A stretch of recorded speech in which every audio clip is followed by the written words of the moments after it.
Surprise. For me? For both of us. Alright. So what do you do to get inspired? I don't really have a process. It just changes every time. To be honest, I think if you have a process, you're limiting yourself too much. You can't be creative if you have a specific thing that you do every single time. I mean, the best inventions were created by accident. So how the hell do we create something on purpose? You don't. Here we go. Frenchtown Pond? Yeah, I mean, it's quiet, pretty. Good place for some inspiration, right? Alright. Speak until the dust settles in the same specific place. I'd refuse to go. Drink it from a cast and iron blade instead of cold milk.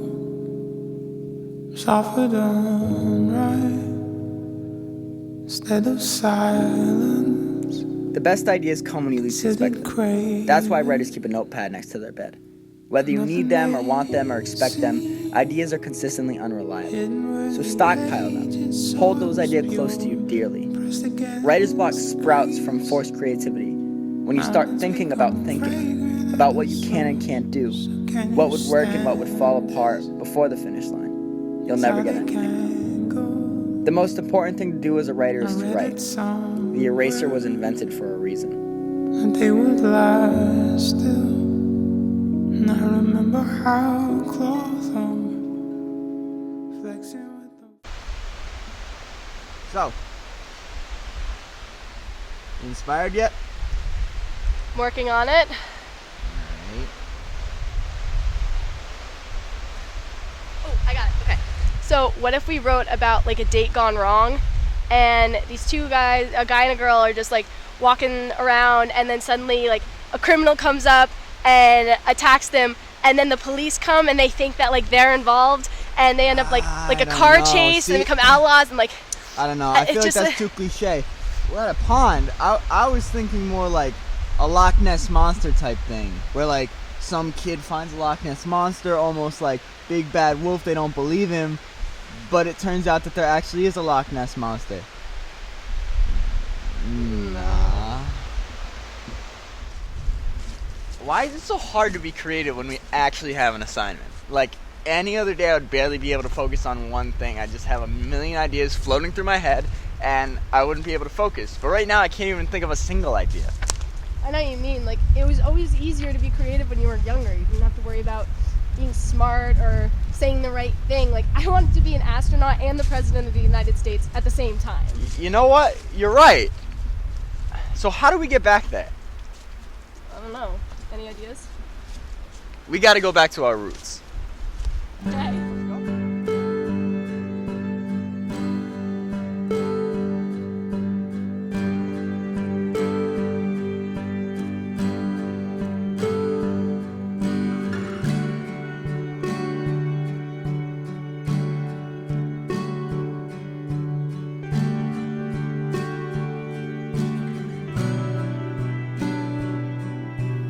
Remember going to a magic show as a kid.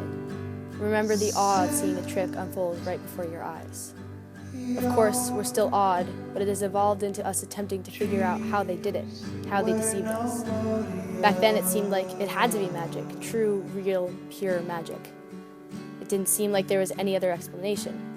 When did we stop thinking like that? As we grew older and older, magic became nothing more than a fantasy. We traded in our wands for pens and took the capes off our backs to use them as sheets. We saw the world as black and white. The creative ones saw a little bit gray. Where did all the color go?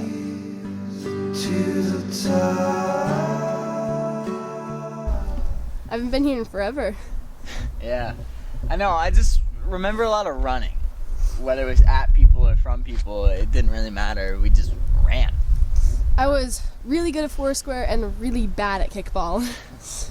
Oh, what if we wrote about that? Like a kid who's really good at kickball, but then he like injures his knee, so he has to retire early. I don't know. I just feel like we're forcing it. Like every idea is so forced and contrived. We do have a deadline.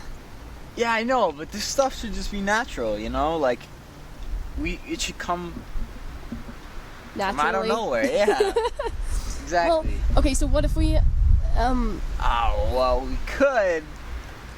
we might be able to. You know what? Let's just drive. Okay. All right.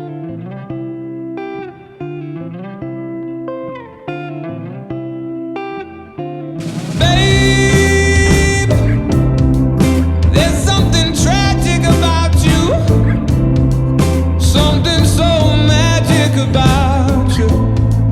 Don't you agree? Getting started is probably the hardest part of any project, of anything really. Newton's first law states that an object in motion stays in motion, while an object at rest stays at rest. We are at rest. Our ideas are at rest. But once they get that jump start, that one initial light bulb moment, they don't stop. They are relentless, restless. No rolling eyes, no irony. No who cares, no vacant stare.